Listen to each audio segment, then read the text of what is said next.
I would like to introduce our table topics master, Shelley Werner. Shelley has joined the club only a few months ago, and she's jumped 2 feet first, straight all the way to the bottom. Her table topics, as you will notice, will go hand in hand with our theme for today. Please help me in welcoming Shelley Werner, our table topics master. Thank you, Madam Toastmaster, and I'm ready to host this wonderful opportunity to be the Table Topics Master. The role of the Table Topics Master is to give inspiring questions so that members can speak off the cuff. And of course, I would love to use the theme of higher ground to see from the distance and to see how far we can go. At that, I'm going to share my screen and show you the questions while you are thinking to yourselves, gee, I would love to do this, and advise Ruby that you are ready to go.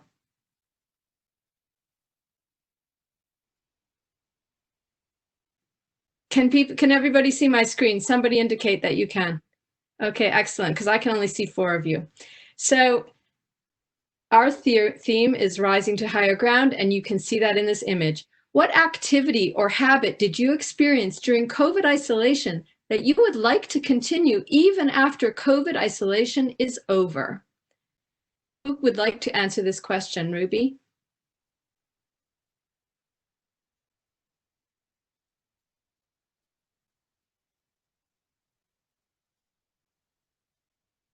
I can't hear anything. No takers yet. Matt would like to answer this question. Thank you, Matt. What a great question that is.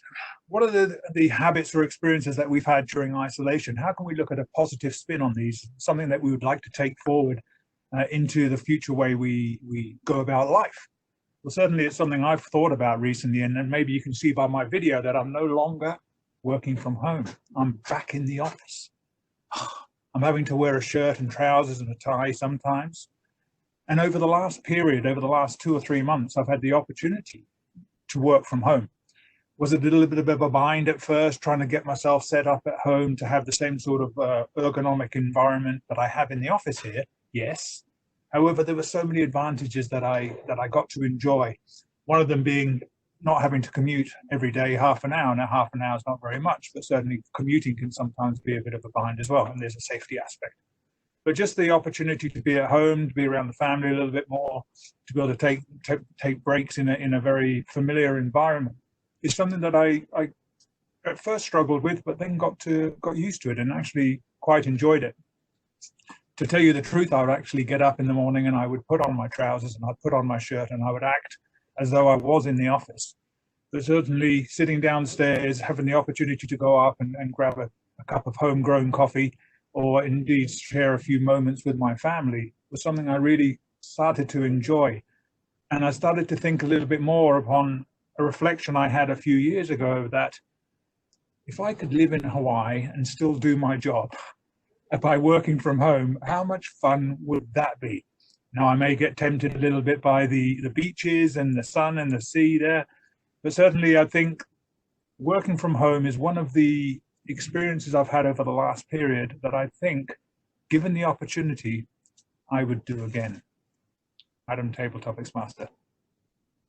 Thank you, Matt, for a very inspiring response. I think we're all glad to know that you did put on your trousers occasionally from time to time, and that's a good image. But the sense of having to shorten that commute from the bedroom to your office, it's amazing what an impact it can have on your life instead of sitting in traffic. So thank you for that fresh vision. I'm now going to go to my second question, and I know you're all going to be thinking about how much you want to answer this. What lesson do you hope the world has learned from the global pandemic? This is an opportunity to think bigger, to lift your eyes to the horizon. Who can help me answer this?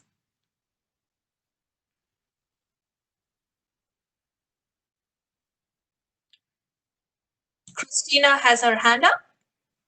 Wonderful. Christina? Thank you, Shelley.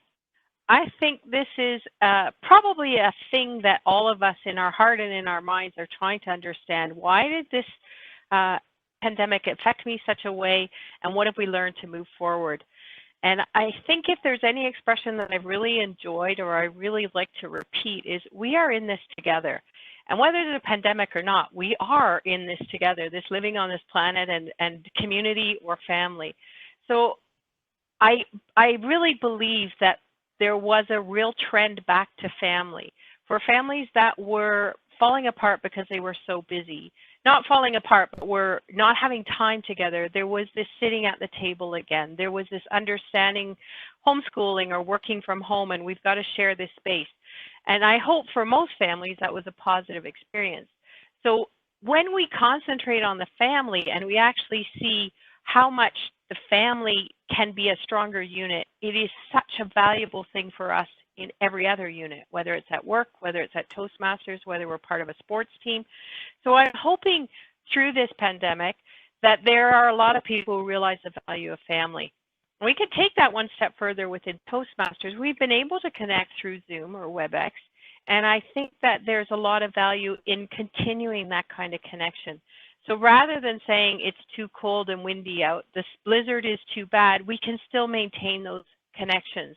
So when we talk about skills we take into the real world, there were so many things that what we had learned in Toastmasters were of value. And I hope that even when the world opens up and we're all safe to be together again, we realize that we can be together with people who are far apart, and that why would we go back to being so busy and running so many directions? Let's take a look at what's really valuable near us and beside us and within our own homes, and not forget how much we valued that time during this crazy few months, and that we would be able to continue to nourish those relationships with love and peace to spread everywhere. Madam Table Topics Master. Thank you, Shelley. Christina. And I really enjoyed the fact that you pointed out that we are all in this together, and being able to spend more time with family, but even making the extra effort on Zoom has made us closer and brought us closer together. So I appreciate that view from higher ground.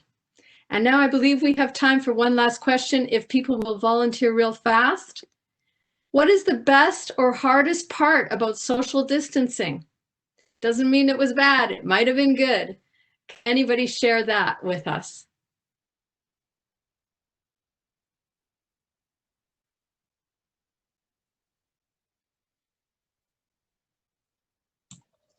No takers yet. Raise your hands up. That's a brilliant question. Amanda, I see you have your hand up. Yes.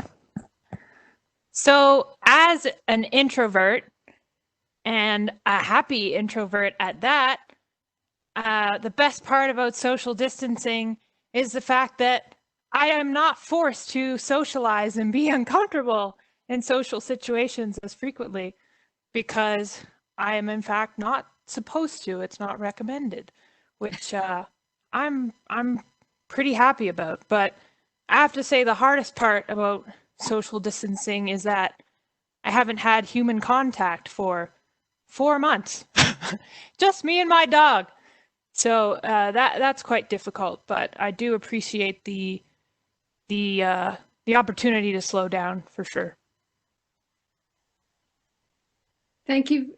Thank you very much, Amanda. That was beautiful and brilliant. And I don't know if you've heard this, but introverts will rule the world. So there is, in fact, a whole movement around that. So congratulations to you for actually excelling at social distancing. And now I have to confess that, whoa, we are 12:28, exactly where I'm supposed to be. So I will stop sharing. Somehow I will stop sharing. Madam Toastmaster, back to you.